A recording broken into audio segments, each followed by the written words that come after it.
All right, so I'm going to start with who uses LinkedIn. So LinkedIn is actually the second largest social network, so behind Facebook, obviously. LinkedIn is also rapidly growing, so 2 new members sign up on LinkedIn per second. So it's the second largest right now behind Facebook, and it's quickly catching up. There's 313 million users total. What's interesting about LinkedIn is the demographics of the people who are using LinkedIn. It's a lot different from the demographics you would find on Facebook. So even though it's the second largest network, 65% of LinkedIn users are outside of the US. It's a very interesting statistic. We also hear a lot that people will say, oh, well, there's 313 million LinkedIn users, but I know I have a LinkedIn account, I never even look at it. Well, the statistic from last year was actually that 40% of LinkedIn users check LinkedIn every week. So not only do they have their profiles and have their LinkedIn accounts, they're actually checking it quite regularly. Not as often as they check Facebook, and actually Instagram is the social network that is checked most often by users. So it's still a little bit behind those, but it's definitely not a dead network. People are definitely active on it. What's also interesting is that LinkedIn users are more likely to have a college degree than any other social network. And they also have a higher household income. So LinkedIn users with a $75,000 or above household income per year, they're more likely to be on LinkedIn than any other social network.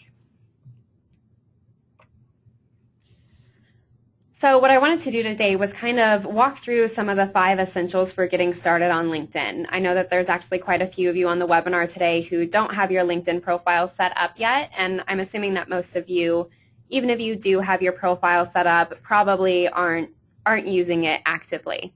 So I'm going to walk through the 5 essential steps to getting started on LinkedIn. So getting your profile up to date, connecting with everyone, obviously the most important.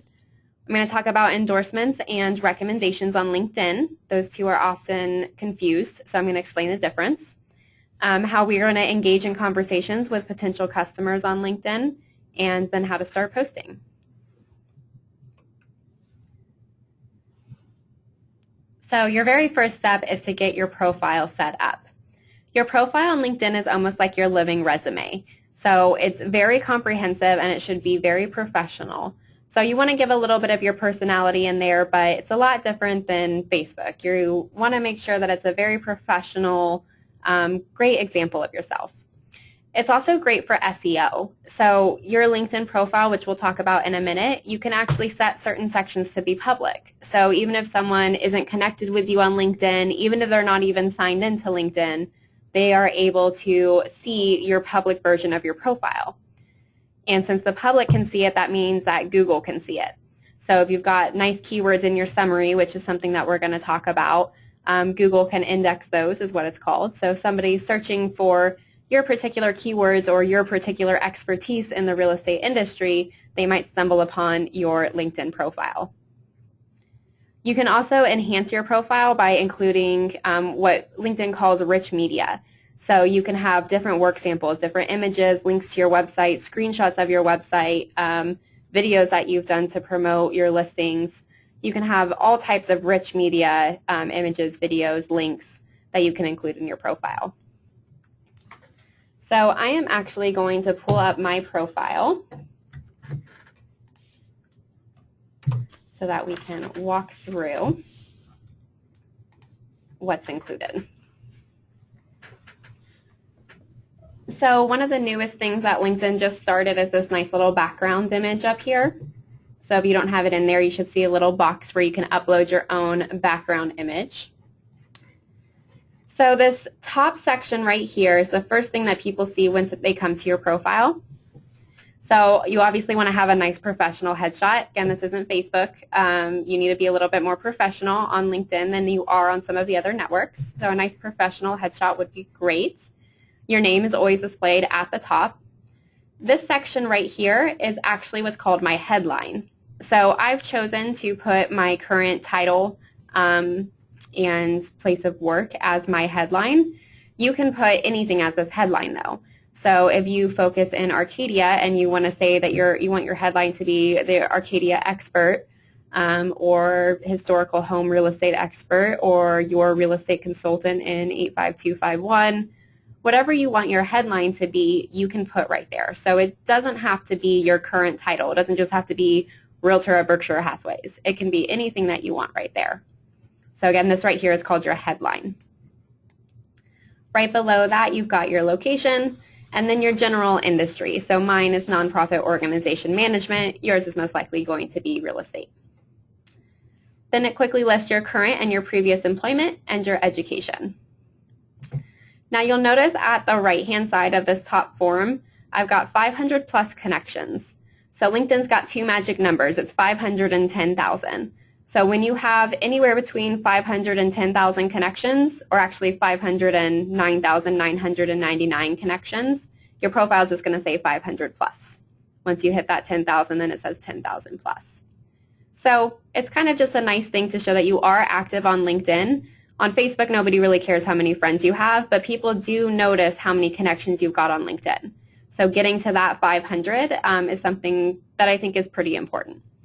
You also still want to make sure that those 500 connections are meaningful. You know, it's not just a vanity thing to have 500 plus connections. You want to make sure you're connecting with the right people, which we're going to talk about. So LinkedIn makes it really easy to fill out the rest of your profile. If you hit complete your profile, it'll actually just ask you some questions based on the information that's already in there.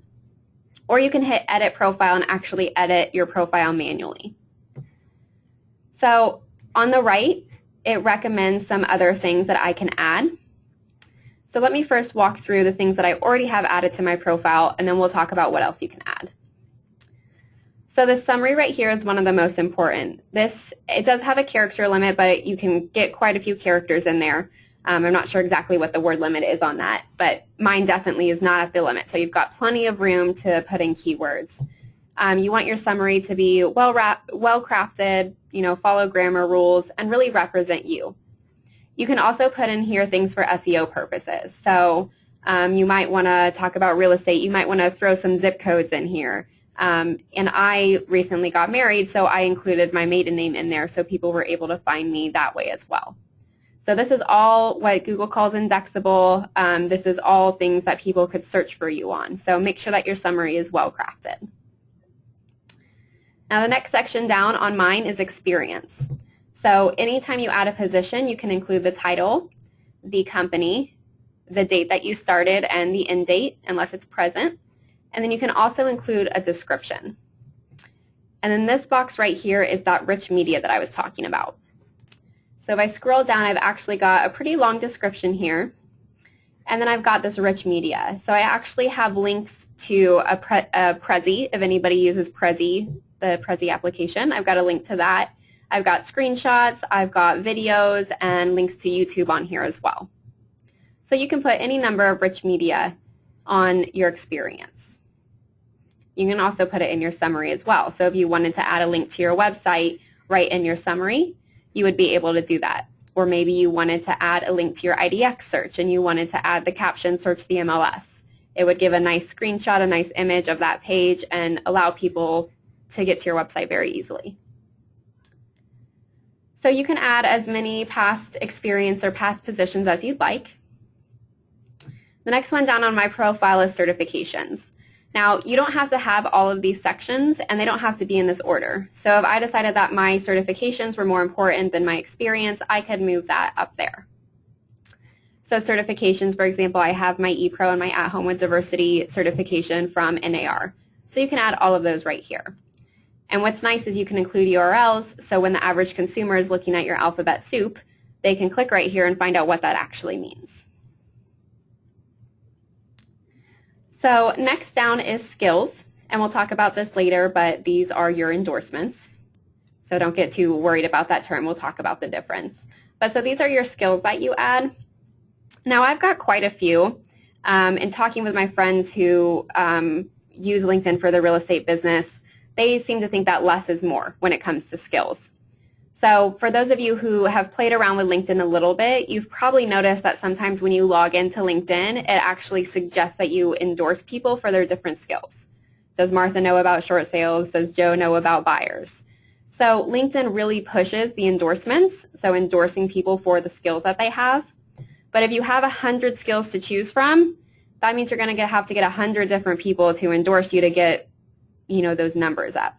So less can actually be more. So maybe take the top 10 to 15 skills that you really want to highlight, and that will allow you to get more endorsements on the things that you really want people to know about. Maybe you don't care that your buyers know that you're great at Facebook, but you want them to know that you're great at negotiation. So make sure you really think about the top 10 to 15 skills that you really want to highlight. And these can be changed at any time, but because of these endorsements, if I were to get rid of web development and then put it back in later, I would lose all of those endorsements. So it's important to start from the very beginning, having those skills that you really want to highlight. So next down on my profile is organizations, so SAR, AAR, NAR, any other work groups that you're a part of.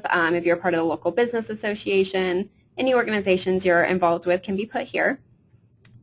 Next down is your education, and again, you can add multiple, you can add links, upload a file to highlight the work that you've done in university. Any honors and awards that you've received, so your top producer awards, your Rookie of the Year award, any awards that you've received from your company, from your university, from your association, can all be listed here. Next down is the volunteer experiences and causes. I think this is a really important piece to have on your profile.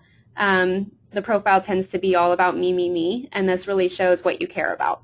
So LinkedIn is something that a lot of your clients are going to use to kind of research you. So maybe if they were referred to you, they'll probably Google your name before they call you.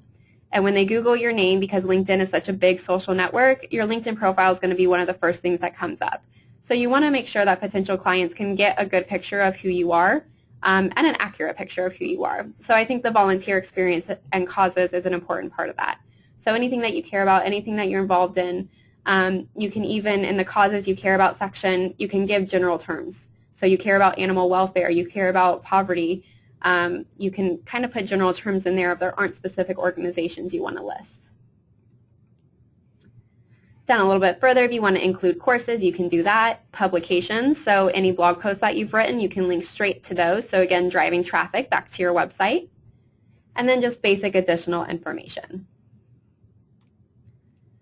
So the few things that I don't have on here, I don't have languages because 65% of LinkedIn users are outside of the United States.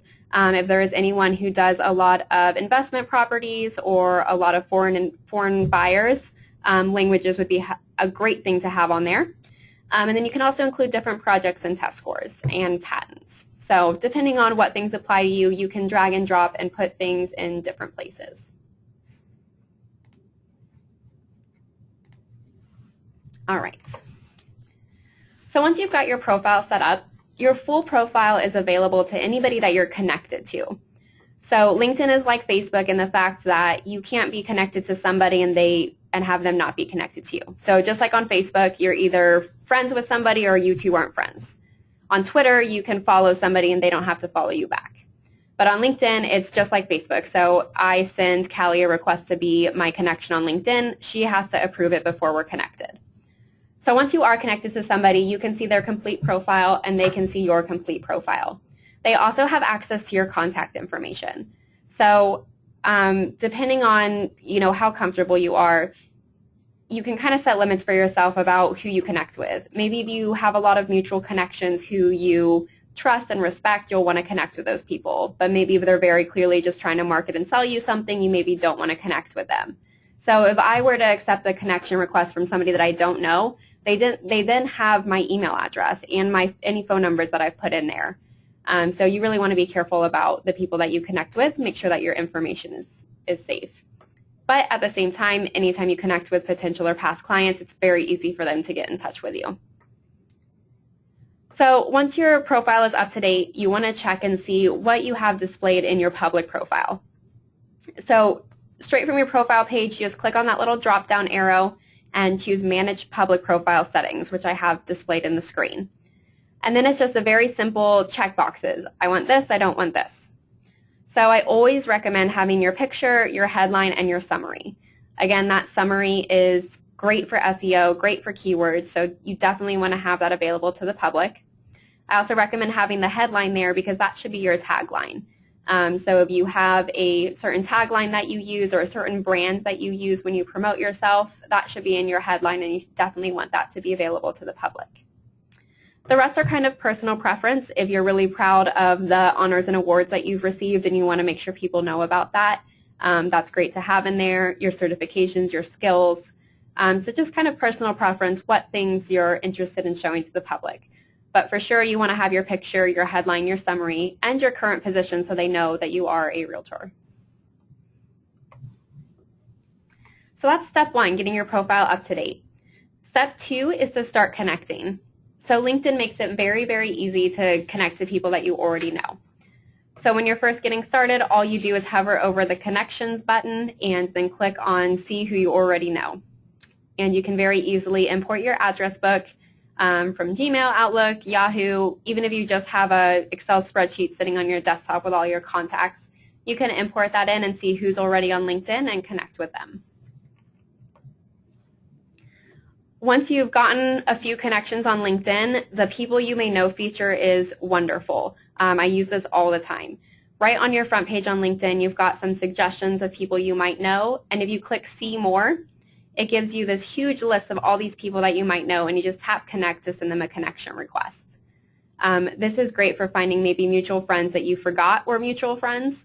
It's actually really great at finding people. I'm not connected to very many people from high school on LinkedIn, but I find them all the time in the people you may know section. It's very great at finding people that you should be connected to. So the connecting part is pretty easy to find people that you already know. Again, just like any other social network, LinkedIn is great for sphere networking. It's not necessarily where you want to go for lead generation. There are some great lead generation tools in LinkedIn, but it's really for staying top of mind and really for showing your expertise. LinkedIn is great for showcasing that you are the expert that you say that you are. So making those connections, and we'll get into later about how you can lead generate with LinkedIn, but really when you first start out, you want to make connections with people you already know. So the third section is your recommendations versus endorsements. So endorsements are endorsements of skills.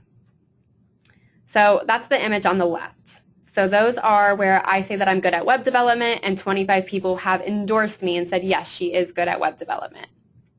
So those are endorsements. Recommendations are written testimonials that people can leave for you. So that's the one on the right. So you can see I have 7 recommendations that have been given to me on LinkedIn. Now, recommendations on LinkedIn are very easy to get, and one of my biggest pet peeves with agents is that they do a great job for their clients, but then they seem so hesitant to just ask for a recommendation. It's so easy to, the week after you close, maybe the month after you close, just send an email, give a quick phone call, ask if your clients will give you a recommendation. Now, there's a lot of different places that you can have recommendations and testimonials. There's products like Real Satisfied, there's Top Producer, there's Zillow, there's Trulia, there's all these different places that you can have them. But I really believe in having some of those on LinkedIn. It really, again, just shows that you are the expert that you say that you are. And again, LinkedIn is one of the most popular social networks. So when somebody's Googling you, your LinkedIn profile is probably going to come up before your Trulia profile. So it's very good to have all that information in there. So asking for recommendations on LinkedIn is very easy. You, of course, want to give just as much as you receive, so giving other recommendations and endorsing other people for skills is very important. But LinkedIn gives you a very quick way to say, ask for recommendations, select the people you'd like to ask, and then just click one button and it sends it right off. For example, I think 5 of the recommendations that I have, I asked for in about 5 minutes. I decided, I don't have any recommendations on LinkedIn. I'd really like to have one. I'm just going to ask these 10 people. And 5 of those 10 people did indeed take the time to give me a recommendation. So the worst they can say is no. And on LinkedIn, it's a very unintrusive way to ask for a recommendation from someone. So again, very easy to do and very important. So next is engaging in a conversation, and this is arguably the most important thing that LinkedIn can do for you.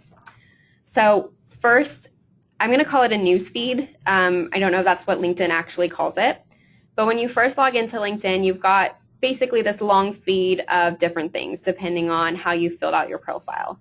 So you can see on mine, it's Pulse recommends this for you. So Pulse is basically like a news wire. So it knows that I'm interested in technology, so it gives me a lot of technology articles. And it knows that I'm interested in communications, so it gives me some communications articles.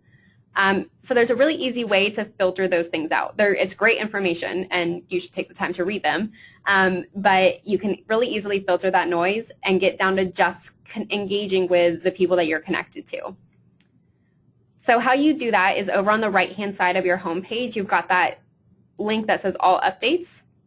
And if you click on that, you can actually switch from All Updates to Connections. Now, when you select Connections, what that's going to show you is any job changes, any birthdays, any recent posts they've made, any people that they've recently connected to. So with all of your connections that you have on LinkedIn, you can very quickly see what's going on in their life. So they just had a birthday, you can send them a birthday card or just wish them a happy birthday on LinkedIn to stay connected to them, stay top of mind.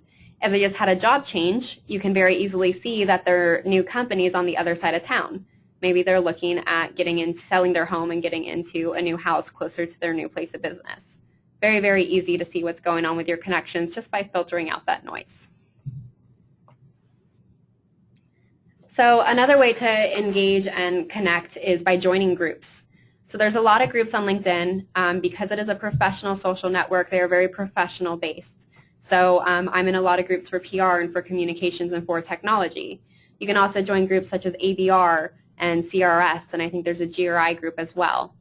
And pretty much any group that you join, they all have different rules and different things like that, and you don't want to be self-promoting, but it's just another platform for you to engage with people and show your expertise.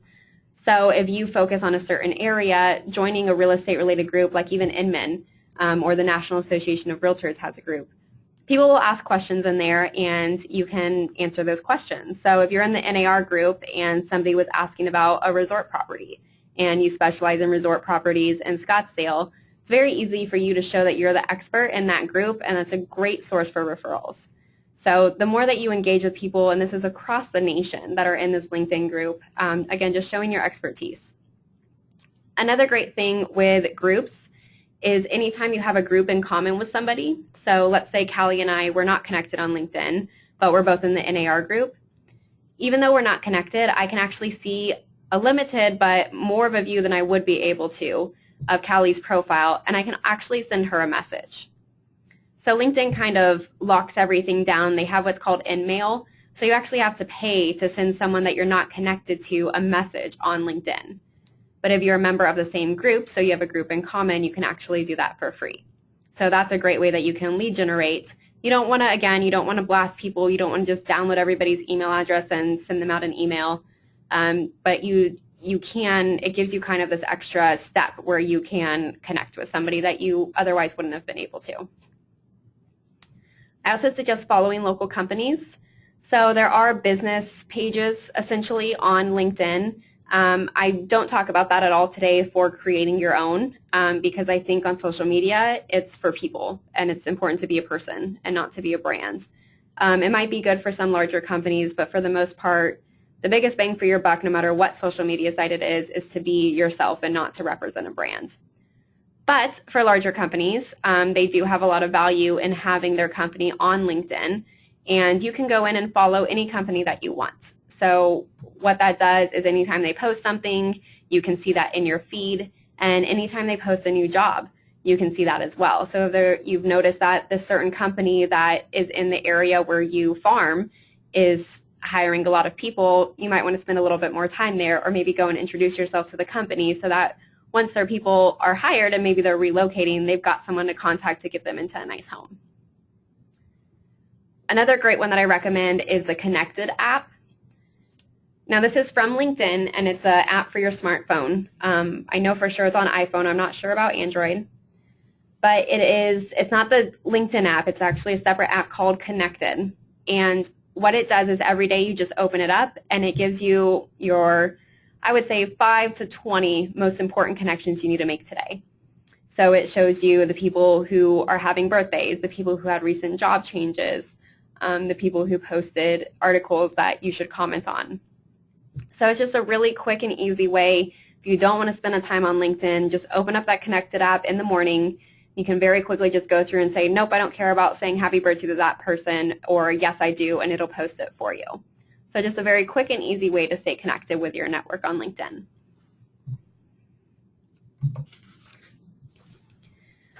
So the last and final step, once you've managed those first basics, is to start posting.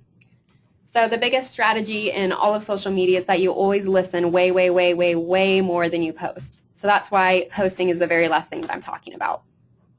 You should answer questions, engage with groups, say congratulations to people, wish people happy birthday, be a resource for people rather than just blasting out your listings.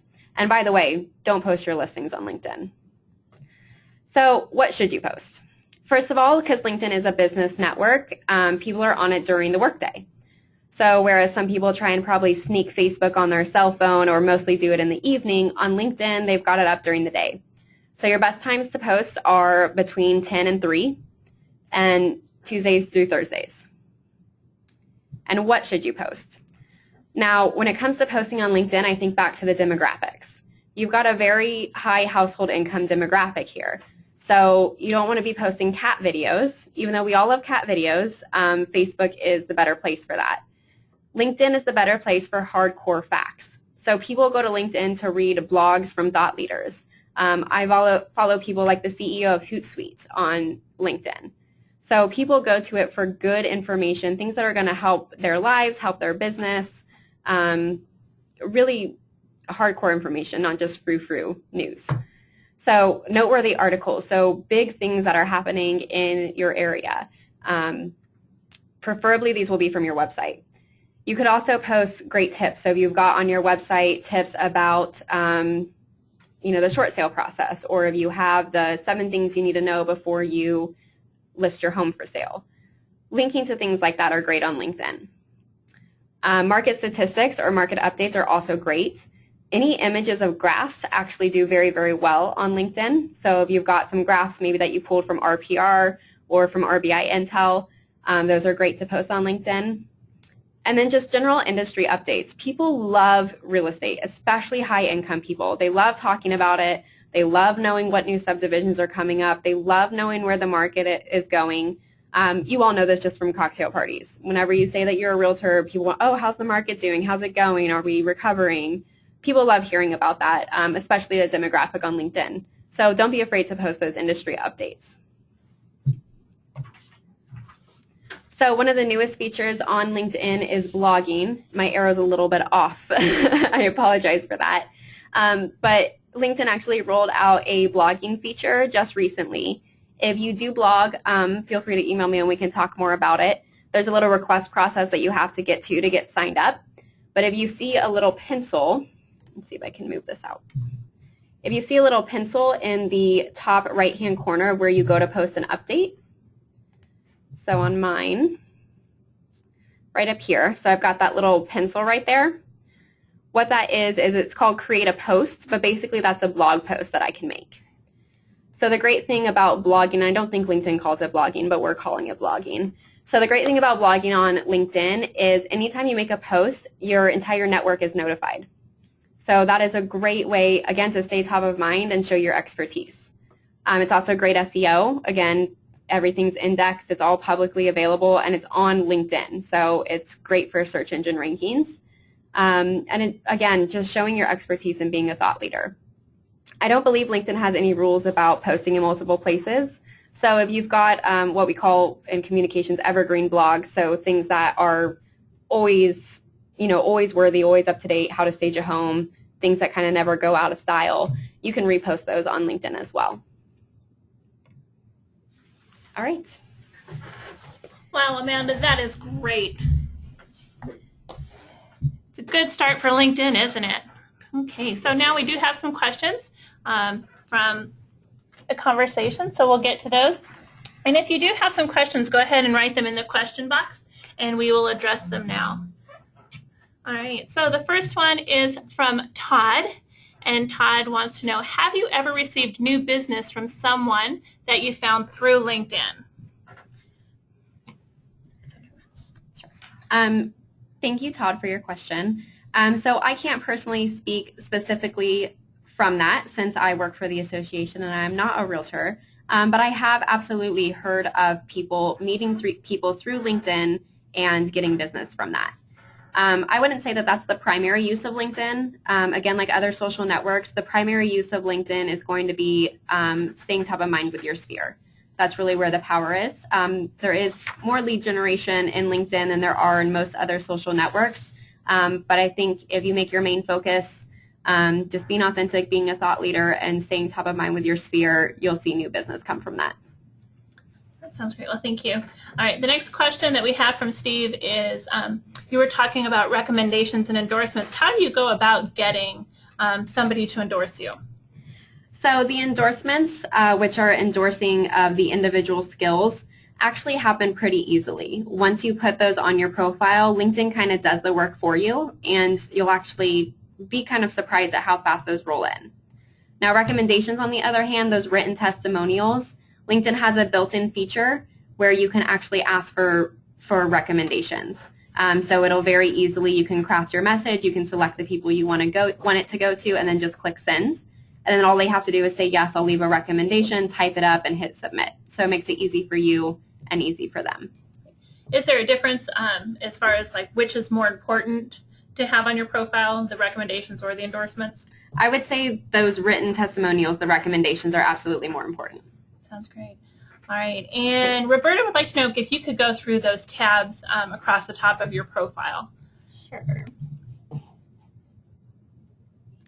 So these tabs at the top, home will always take you to your home page, which is the screen I'm on now. This is the news feed that I had mentioned. Profile will allow you to edit your profile and also see who's viewed your profile. This is something I didn't talk about. You can click on who's viewed your profile to see how you're ranking with different people or different terms. So you can see, well, if you added this certain skill to your profile, you would be seen more. Didn't have time to go into that, but if you're interested, I can go into that more. Maybe at the top where the flag is. Oh, right over here. Roberta, we're trying to figure out which ones you are talking about. Are you talking about like the little envelope and the flag and the number? All of them. Okay. So I'll keep going along with these. So the connections, this is where you can very quickly add connections, import your address book. Jobs is kind of self-explanatory if you're looking for a job. Interest is where you're going to find those great places to connect with people. So this is where you can search for companies. You can see what all the companies you follow are doing, and also manage your own company page if you decide to do that, or find other companies to follow. And then groups is where you can search for and find groups that you're involved with. And it's very easy to see an individual group, or you can look at the entire feed here. And then Pulse is your news feed. And then Education is a new LinkedIn feature, so if you're interested in going back to school, you can research them there. At the top over here, this tiny little picture of yourself is where you're going to find most of your basic settings. So if you want to change what people see when you look at their profile, you can change that. This is just your basic settings here. The next one over is any invitations that you have to connect, so if anybody is asked to connect with you. The next one over is all your notifications, so if people have endorsed you, if they commented on the same post, and you can see here Callie published a blog post, and I'm able to see that. It notifies me of that. And the last one over is any direct messages people have sent you. Very good. Okay, if you could scroll this back up just a little bit. Oops, thank you. All right, well, Roberta, I hope that answers your questions. Thank you.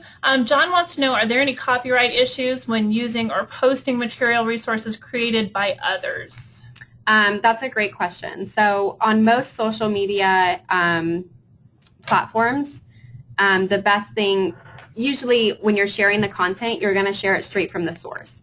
So if I go to Callie's website and she posted a great article and I share that on LinkedIn, when people see that, they'll see that I posted it, but all they have to do is click on it and they're going right back to Callie's website. So, I mean, consult with a lawyer, but that usually circumvents any issues because I'm sending them right back to the source.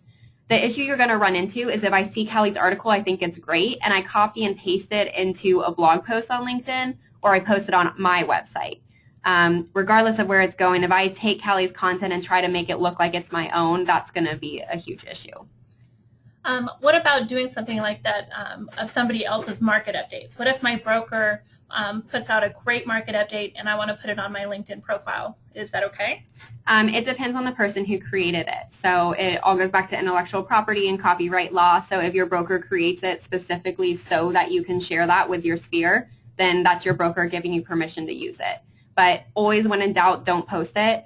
But for the most part, your best bet legally and for marketing wise is going to be to create your own original content. Use your expertise to create content of your own. Okay. All right. And then it looks like we have one final question from Carrie. How do you delete a link from your profile? So, okay. Carrie, there's so many different places you can put a link. But Amanda will pick and choose one and see. And if we get it wrong, send us another comment and tell us specifically where the link is. So whenever you're in the edit version of your profile, you've got a ton of different places. So if I have a link here, so for like these, for example, are different links, I can just hit this pencil to edit it and then hit remove. So that's where it is. You can, that's the main way to do it, is always look for a pencil and then you can delete it. Okay, great. And then what about deleting messages from your inbox? Very easy. Again, just hover over it and you can hit delete, or you can click to reply. Okay. Mike, what a great question. Our entire industry is based on good communication and talking to others. If you receive an endorsement from somebody else, is it proper etiquette to say thank you? Absolutely. The endorsements, like I mentioned before, LinkedIn makes it very easy to do them. So people don't necessarily put a lot of time and thought into them, but it is very nice if you see that somebody's endorsed you quite a few times. It is a nice thought to reach out to them. What I would recommend if somebody gives you a recommendation, so these written testimonials, which I'm on edit mode so I can't see those. So if somebody gives you one of these written testimonials, one of the best things that you can do is give them a written testimonial back. Excellent.